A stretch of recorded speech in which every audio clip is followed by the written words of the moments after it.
శ్రీమాత్రే నమః. అందరికీ శుభోదయం అండి. ఈరోజు శ్రావణ మంగళవారం.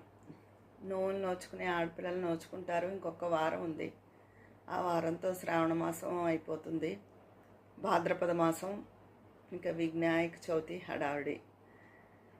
అయితే మంగళవారం లక్ష్మీ నరసింహస్వామిని పూజించిన చాలా మంచిదండి.